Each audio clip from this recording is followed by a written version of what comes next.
as trek leaders, when we used to, when I remember when new trek leaders used to join, so we would all sit around and talk, and we would ask all these new people, oh, is anybody dating?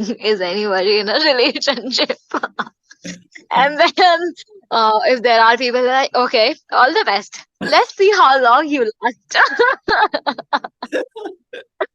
Oh my God. I have seen so many breakups of track leaders. From Unboxing Stories, this is Himalayan Diaries. I'm your host Ojas. In episode 2, we journeyed with Mrinal as she transitioned from the world of fashion design to embracing the vast designs of nature. Today, we continue our conversation with her, delving into her favorite trek, the challenges she faced as a female trek leader, and her valuable insights on maintaining relationships while working in the challenging environment of the outdoors. This segment is my favorite segment, I would say. You have Mm-hmm.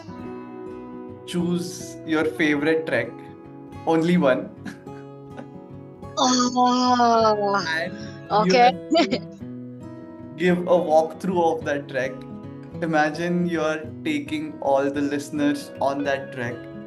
You have to describe the trek right from, maybe you can start from the airport itself, nearest airport, how to reach, and to the final destination. Wow. This is difficult to choose one track.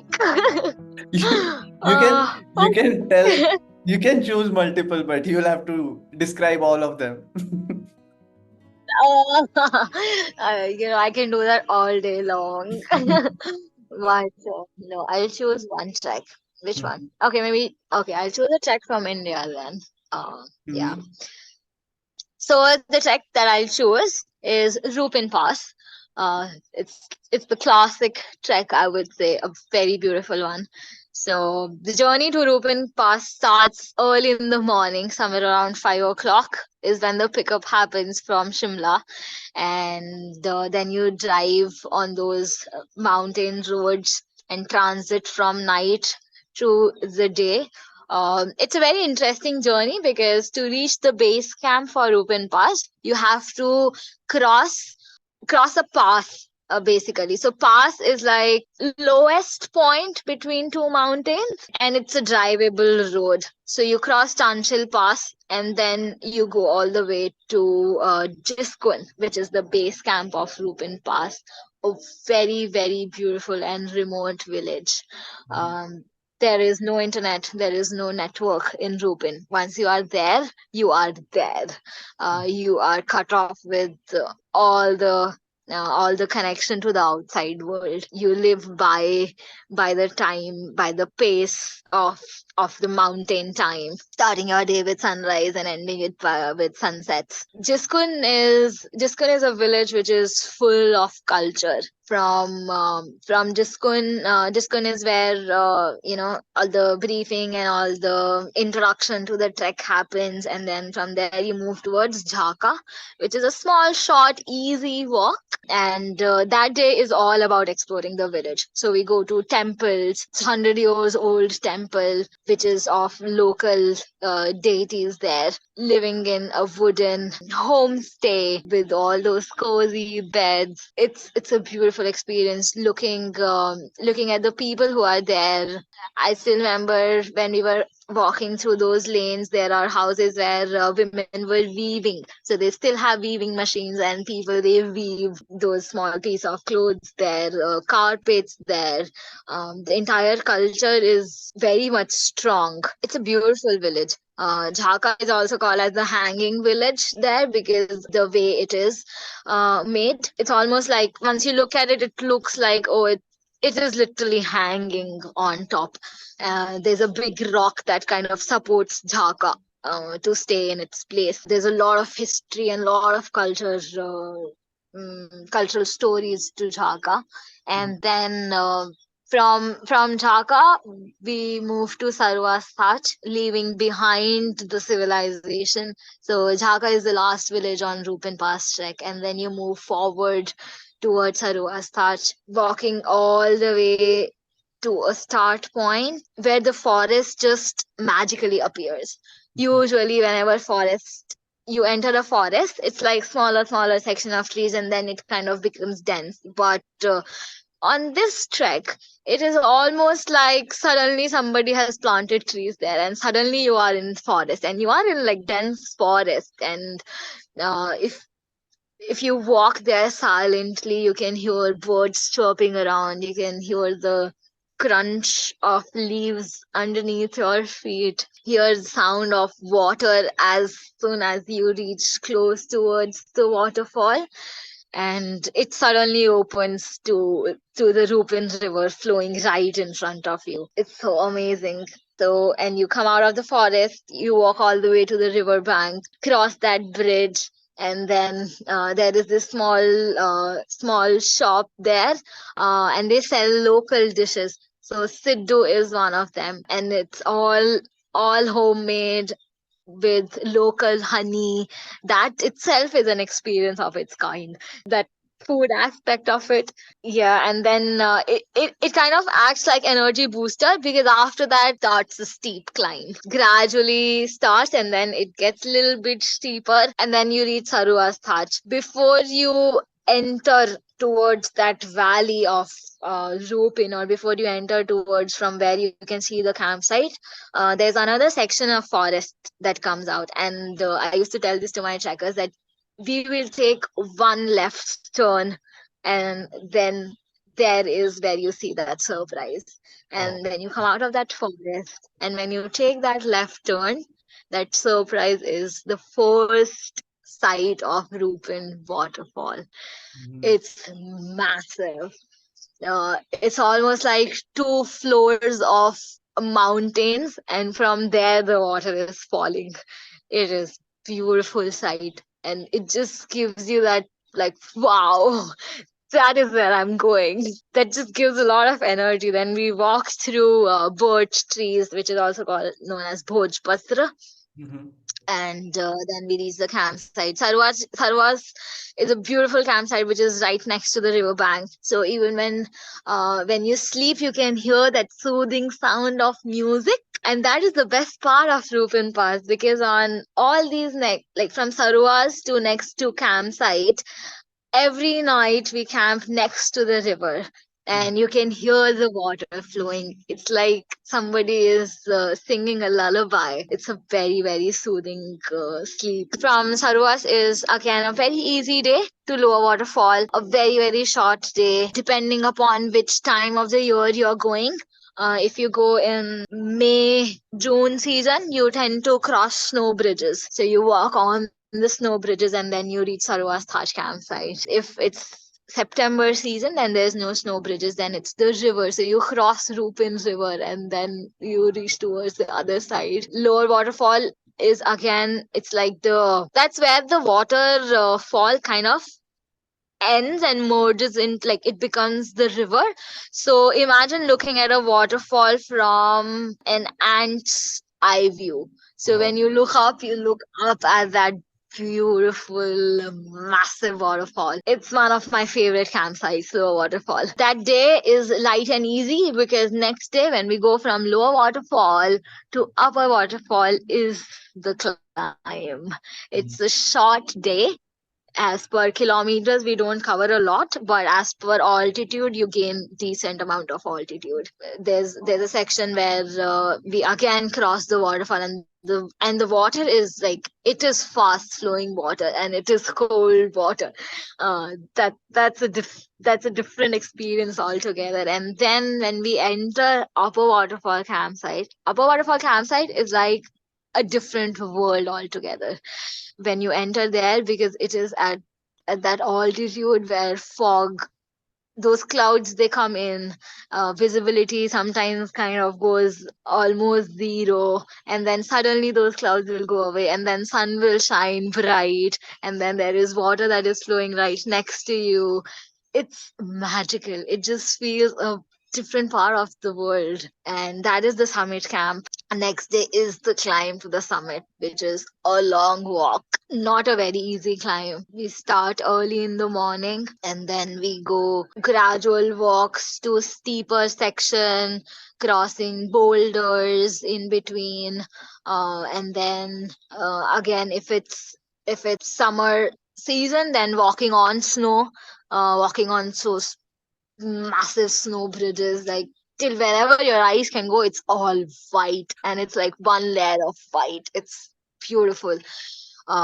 If it's a different season, then yes, then it has its own multiple colors, beautiful flowers.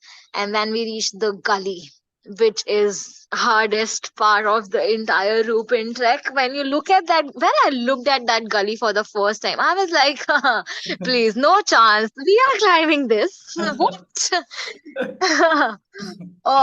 It's yeah, it's almost it's like some 60-70 degrees. It looks crazy when you look at it. Yeah. But when you start climbing, it's fine. You get a hang of it, and then there are people to help you out there. So yeah, and that gully is almost the end. So when you cross that gully, you reach Rupin Pass. You reach like the top of the pass. You have already walked so much, and that last stretch just takes up all the energy. But once you reach up there, once you cross that gully, that is the feeling. And then you see those mountains. It's so beautiful. Yeah, it's very, very rewarding just to sit there surrounded by all those peaks. Is an amazing experience. And then if there is snow, we have kind of slide on snows and then go down, or else you walk down. It's just surrounded with greenery, big mountains, and in distance there are snow-covered peaks. It's a very beautiful sight to walk. It's a long walk again to the last campsite, which is Rontigar. Rontigar again is the last campsite, which is again next to the river. But the river here is not very, it's not that clear of a sound. So when I still remember when I was sleeping at night, I was like, there is something missing. And then I realized, oh, I can't really hear the sound of water anymore. So you get used to sleeping to the sound of water. But at this campsite, that is missing, and it hits that realization, oh, I can't hear that sound anymore. But it's a beautiful campsite, amazing campsite for stargazing. See a lot of stars there. And then walking through the valley all the way to forest section, we go back down. um, we go back, and then yeah, and that is where, yeah, that is where the trek ends. Oh, I'm forgetting the name of that place where the trek ends. Have you done Rupin? You have done Rupin Pass. I don't know. I'm also not able to recall the name. Ah, Uh, Sangla! Sangla. Sangla! Sangla! Oh my god. Yeah, Sangla is where it ends. And then the drive back to Shimla. Yeah, Rupin is a beautiful trek. It's not very, very difficult. I mean, I won't say it's easy. It's moderate difficult kind of a category. With decent amount of fitness, it is a doable trek.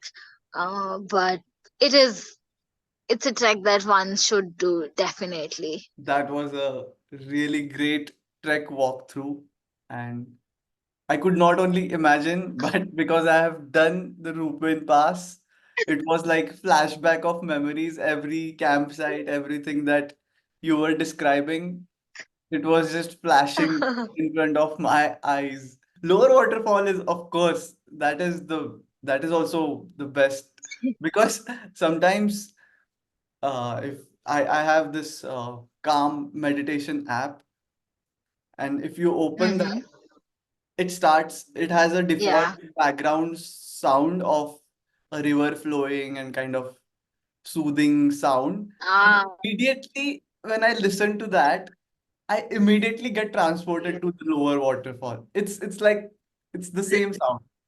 It's exact same. Yeah, exactly. I love that campsite. It's so beautiful. It's so, so pretty. And I did Rupin Pass. Um on my birthday, I was at Lower Waterfall campsite, and I did not tell anyone that it's my birthday. I was like, just want to keep it low key types, and like, yeah, I am in the mountains. I'm leading a team. I'm doing what I love. That's it. Let's see. I just hope or I prayed to mountain. I was like, you know what? Give me good weather. Let my Mhm. team cross the pass, and that will be my birthday gift, kind. So, but when I was at Lower Waterfall campsite, we all were there. We were all sitting. We had gone for like a small walk, Mhm. and it was drizzling at that point of time. Very light drizzle. And then we all came back to the campsite, and we all were sitting in the tent. And suddenly, one of my trekkers, because I was facing inside the tent, I could not see what was outside. So I was looking at all of them. And one of my trekkers, she was like, "Oh, there's rainbow outside, I guess." And then Oh. I turned back, I'm like, "Oh, yes, there is." And we went out. Mhm. That was the first time I had seen a complete rainbow from one end to the other end. Imagine that there's a river flowing and there's a waterfall in the background, and from right corner all the way that all seven colors dropping to the other corner of that river. It was magical. It was magical. I was like, thank you so much. I guess I got my birthday gift. It was so beautiful. I could not have asked for anything better. So that is also one of the reasons I love Lower Waterfall campsite. The way you I love it. describe the place, it's like the drawing you draw as a kid, a river, mountains in the background, Yes, a sun and a rainbow. It's exact same description. yes, yes. It was exactly like that. It was exactly like that. Oh my God, I still remember it so clearly. Wow, it was beautiful. I wanted to ask, like, being in the outdoors, how does it Uh-huh. affect your, you know, relationships, your parents, your other relationships, because you are outside of your home for so long, and not just affect, but they must be worried about, because we listen to so many news every day that Yeah. there are landslides and so many things that Mm-hmm. are uncertain in the mountains. How do you deal with that? Mm-hmm.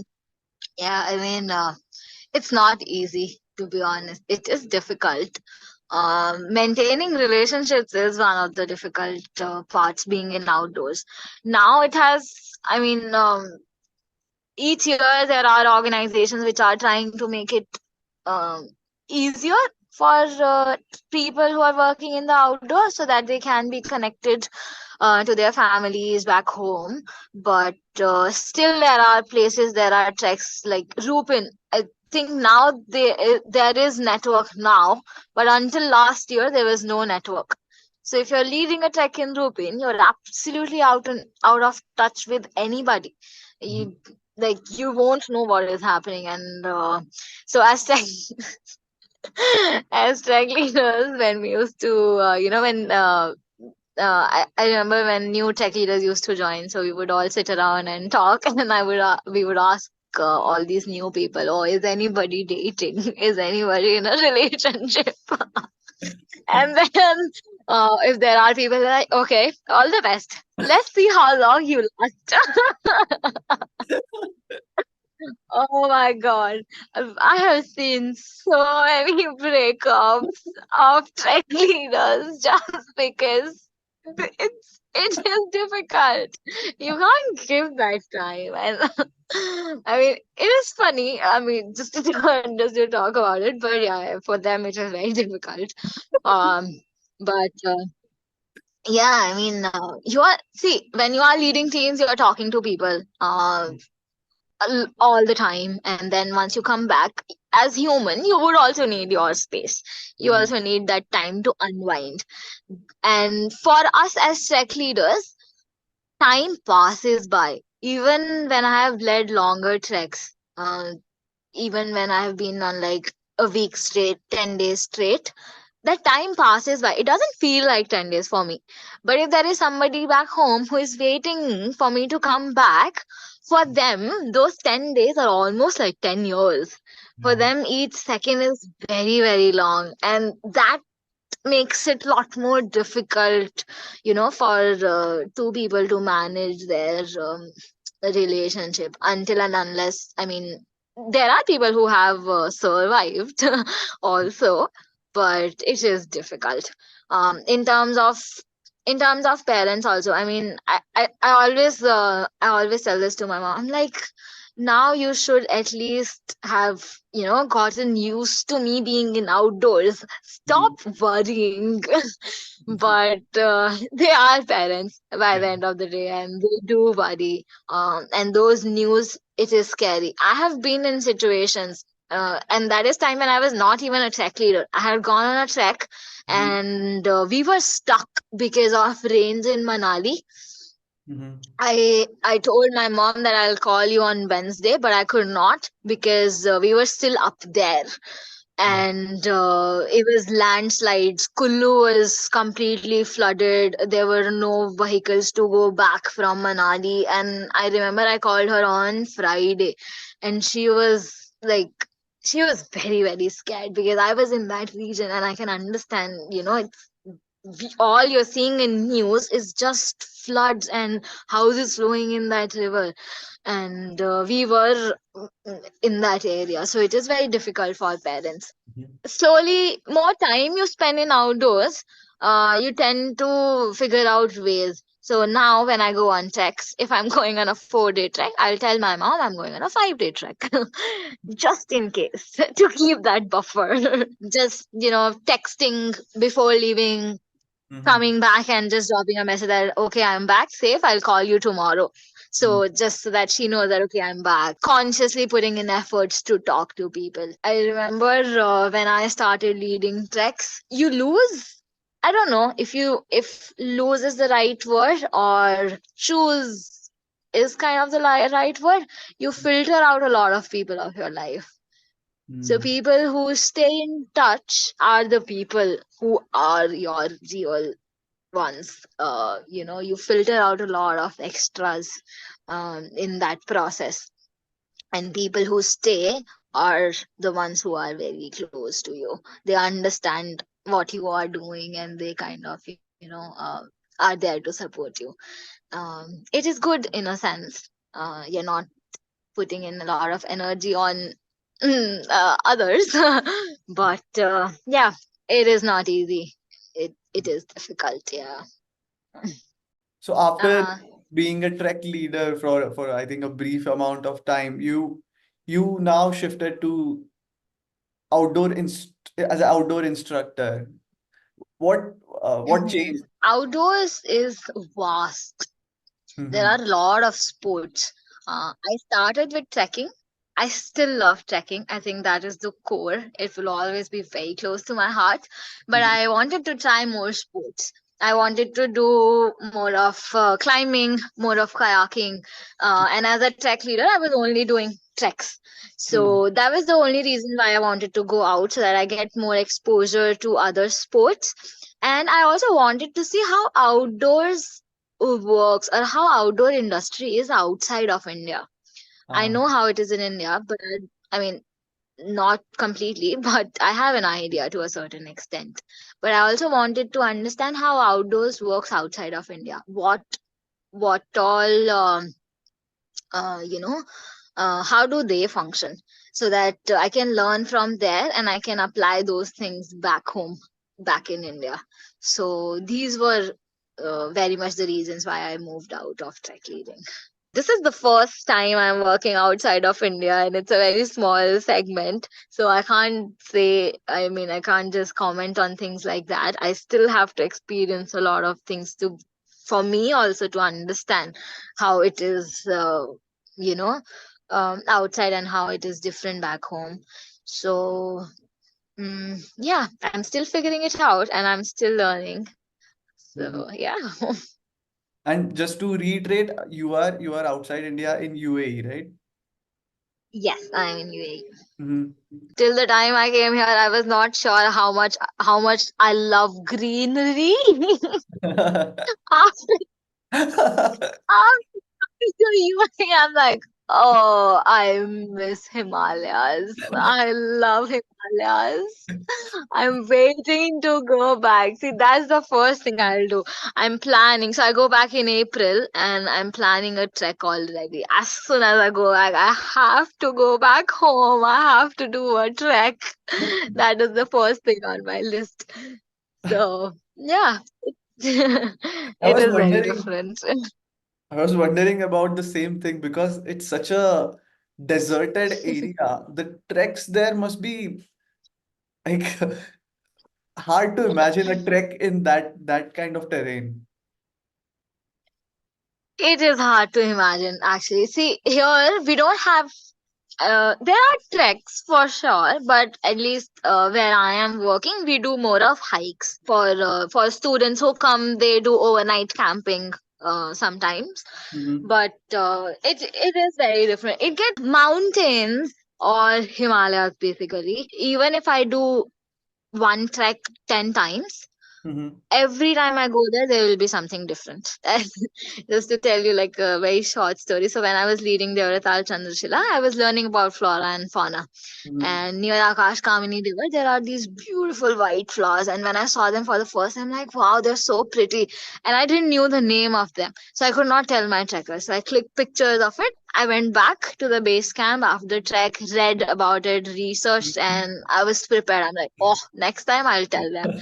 And next time when we reached there were no flowers. It was all gone, as if they never existed. I'm like, wait a second, what? So that is the kind of change that used to happen in those on those treks. But here, even if we do wadi hikes, which is basically dry riverbeds or those rocky mountain areas, it's more or less the same. It changes, but the change is very slow. There, it changes in days. Here, it changes over months. Mm-hmm. When we came here, so I came here in like September 2023. It was dry. It was hot. There was literally not a lot of greenery. But as and when the time passed and winter set in, now even the desert is green. I've Really? I had never imagined I can see greenery in a desert.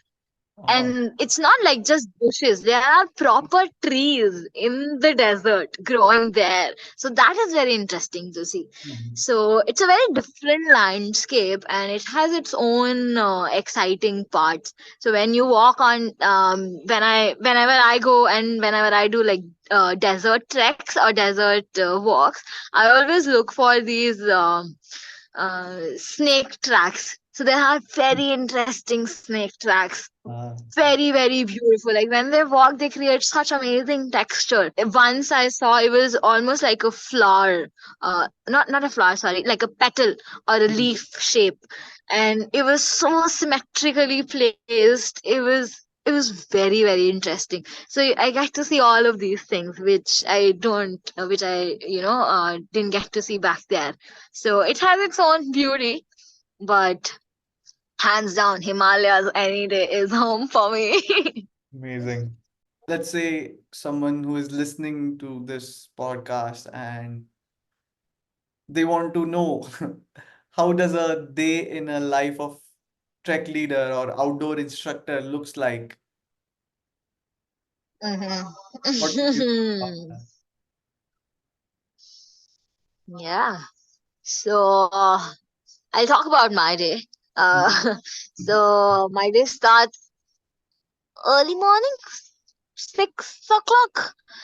Depend. This is when I'm not leading checks. So again, like I said, uncertainty. There is nothing same. So my each day is very different. None of my days are same. So sometimes I'm waking up 5 o'clock. Sometimes I'm waking up 6 o'clock. Sometimes even 9. So it depends what you're doing that day, what activity that you're doing. So yeah, it starts with that morning coffee, and then going out, leading your teams, doing activities. on those activities, taking care of their medicals, their safety, facilitating all those experiences, reflecting back on those experiences, then making sure that they take back some learnings out of that. Mhm. And then when we do camps, then there are evening activities. After dinner, we have like a small campfire session or some evening games or team bonding games. And then you do like a final night check before you sleep, just to see if everybody is doing okay. Tell them where you are sleeping, because again, there are no clocking in and clocking out hours in outdoors.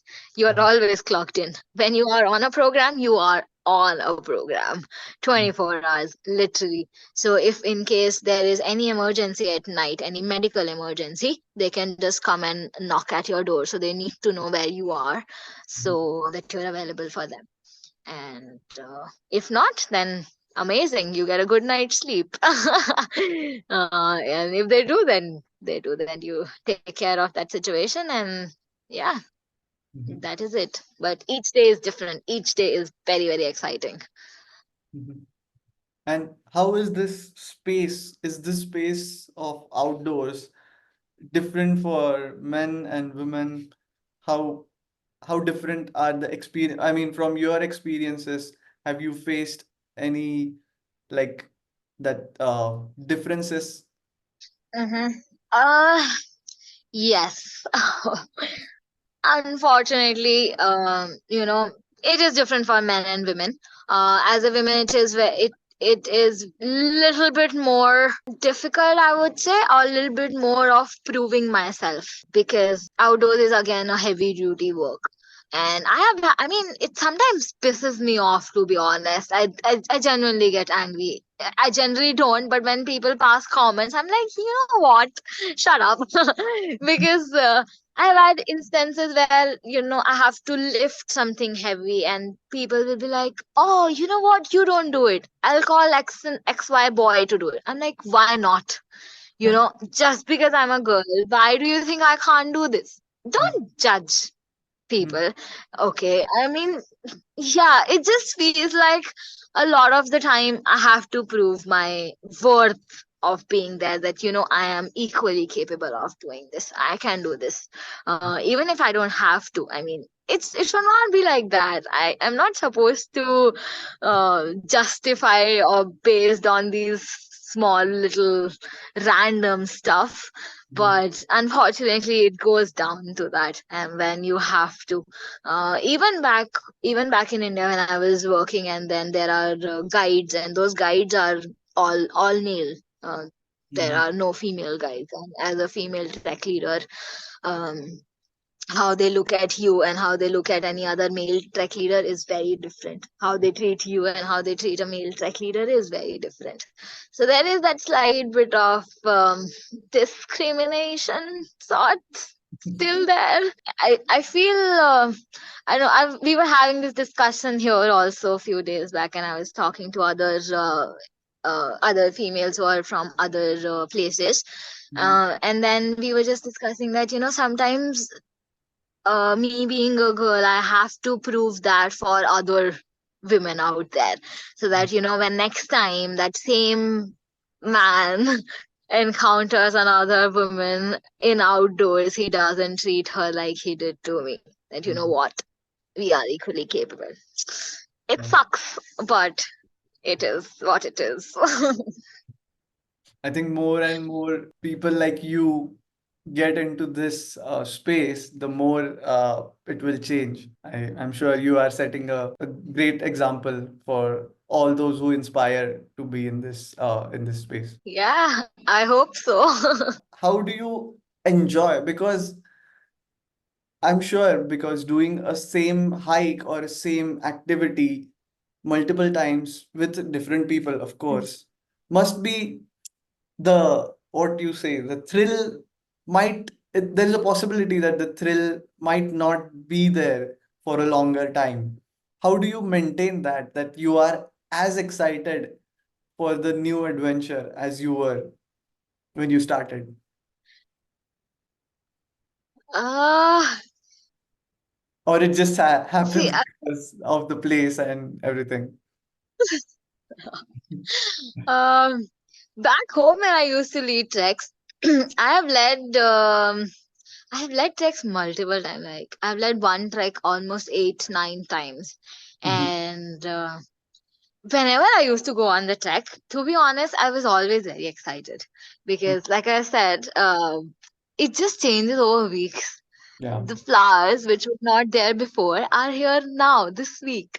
So Mhm. every time there is something new in terms of nature, and then there are new people, then the weather is different all the time, so there is a lot of newness to the same old terrain. Mhm. And it's very interesting, so that becomes very interesting for me personally. I was like, okay, let's see what is new this time. And then that is how I also tell my checkers that, oh, you know what, last time this was not there, this time this thing is there, or that is how it has changed over time. And it's very beautiful to see, um, just to see a trek change. Mhm. I remember I have done Kashmir Great Lakes, I think the maximum number of times, and I've seen that valley in snow, then slowly turning green Wow. to blooming with flowers, where one side of the valley it's yellow and other side of the valley it's pinks and purples, and it's completely different. And then slowly those flowers fading away and that valley again going back to the browns. Mhm. So I know now every aspect of it, which is the best months to go there, which is the best place to camp, where all there are more hidden lakes. What else is there? So it just becomes very personal to you. And I love that trek for this particular reason because I've done it so many times. It feels like, oh, it belongs to me now. It's my thing. So yeah. That's great. And I hope that you keep finding this excitement all throughout your journey. I've learned a lesson from you that while you have the strength and while you have the age on your side, it's it's you have to give justice to that age and explore as much as you can. Really, thank you for Yeah. being part of this podcast. Thank you so much for having me. It was amazing talking to you. I think sometimes in between I kind of went into flow and just started talking non-stop. But yeah, I really enjoyed it. It was just reflecting back on my journey as well, and it was beautiful. Thank you so much. I enjoyed it a lot as well. That brings us to the end of another chapter from the Himalayan Diaries. You are listening to Mrinal. You can follow Mrinal on Instagram. The link is in the description. Thanks for joining us on Himalayan Diaries from Unboxing Stories. I'm your host Ojas. Together with Shivam Hasurkar, we are the creators of Unboxing Stories. Remember, every step in the mountains tells a story, and we are here to bring them to you. If you are inspired to start your own trekking adventure, please remember that these are not just leisure activities, but true adventure sports. It's crucial to learn, prepare, and take all necessary safety measures before embarking on your journey. Your safety is as important as your adventure. If you have enjoyed this episode, do share it with your friends and family. Please make sure to follow us and leave a review on Spotify, Apple Podcast, or wherever you get your podcast. Tune in next time as we continue to unbox more stories from the Himalayan Diaries. Until then, keep moving forward.